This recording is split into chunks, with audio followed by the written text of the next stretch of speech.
Hello everyone, so today we're going to look at topic 4 from the Year 11 course. It's one of the smaller topics, but it is a very important topic. So the topic is called Chemical Reactions and Energy. So we're going to start by looking at it. I'm going to annotate on the paper. If you want to take notes as you go along watching the video, then by all means do that. If you prefer just to listen and think you take it in better if you just listen, then by all means do that.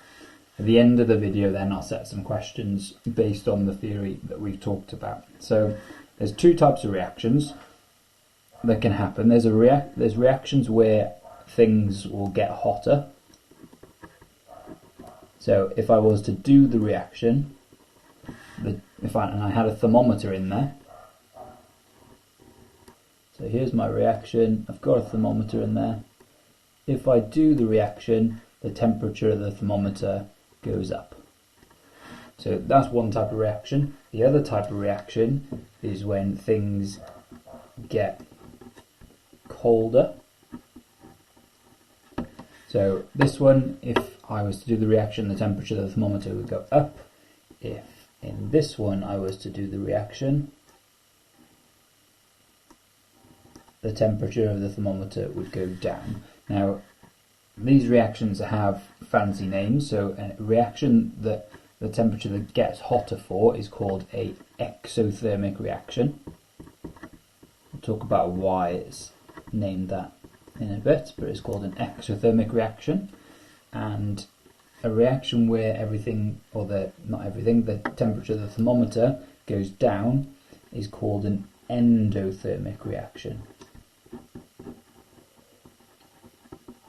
So, two types of reactions. One where things get hotter, those are called exothermic reactions, so temperature thermometer goes up.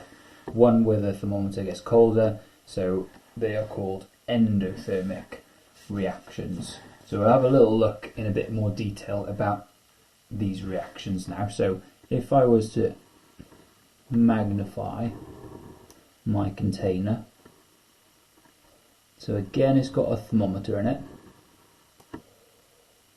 and let's say I've added some sort of powder. So if we change the colour, let's say I've added some sort of powder into it to get the reaction going. So the liquid's reacting with the solid and is causing the temperature of the thermometer to go up.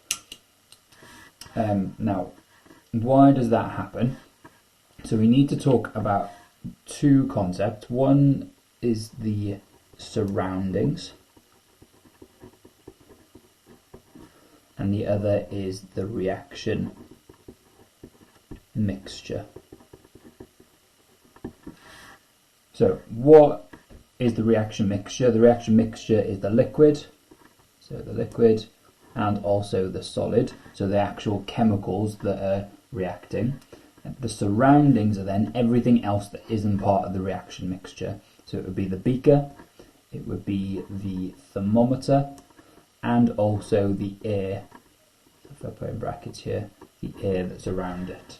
So we've got the reaction mixture and we've got the air around it. Now what happens in an exothermic reaction is the chemicals release energy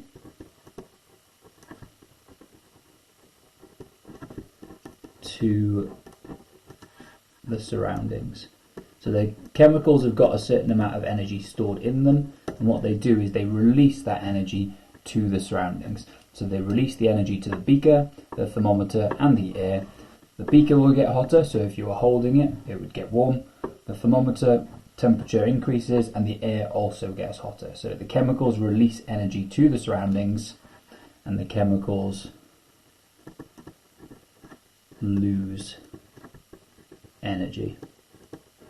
So an example of this type of reaction might be when you burn things. So let's say I've got a fuel like petrol, I burn it, so it means I react it with oxygen, and what happens when you burn something is it releases all the energy to the surroundings. We use it to power cars and things like that. So an example of this type of reaction, anything where the thermometer temperature would go up, example is combustion. Combustion is just a fancy term for burning things in oxygen. So combustion reactions, burning wood in oxygen, burning petrol in oxygen, all examples of exothermic reactions. There are other ones as well, but that's probably the easiest one to remember. Endothermic reactions then, if we flip over to that and I magnify this image again. So I've got my reaction mixture, got my thermometer. This time I've added something else. So let's say I've added some strips of a solid. And what's happening during this reaction is that things are getting colder, so the temperature of the thermometer is going down. So again, we've got to think about, right, what are the surroundings? The surroundings are the thermometer, the beaker, and again the air. The reaction mixture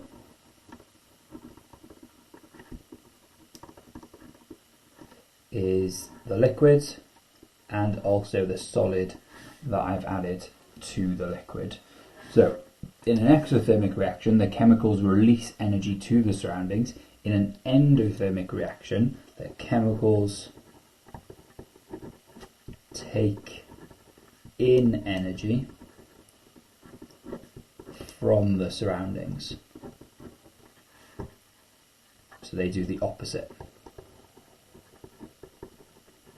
So as this reaction goes on, the chemicals are taking in energy from the surroundings. So the surroundings are losing energy and the chemicals gain energy.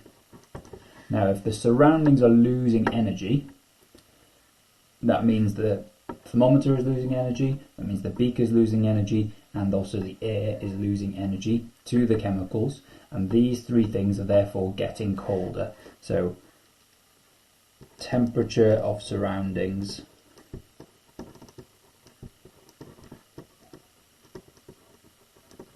decreases. So because those things are losing energy, because the chemicals are taking in energy, the surroundings are losing energy and the temperature of the surroundings decreases. In this one we could have said temperature of surroundings increases. Now an example, these reactions here are slightly more rare than exothermic reactions, but there are plenty of examples of them. So examples, you may be less familiar with these ones. So things like decomposition, thermal decomposition, position reactions. So what on earth does that mean? That means you've got a chemical and it needs heat energy provided to it in order to get it. Decomposition just means breaking apart. So you're adding heat energy to break something up. And in order to do that, the chemicals have to take in energy. So that's an endothermic reaction. Other examples, things that you'll study in more detail in the Year 11 course, electrolysis is an example of an endothermic reaction. And I think those will do as examples. So overall, combustion makes the temperature of the thermometer increase because the chemicals are releasing energy to the surroundings. The chemicals lose energy, temperature of the surroundings increases. Endothermic, chemicals take in energy from the surroundings. The chemicals gain energy, the surroundings lose energy, so the temperature of the surroundings decreases, and that includes the thermometer, whose temperature would decrease.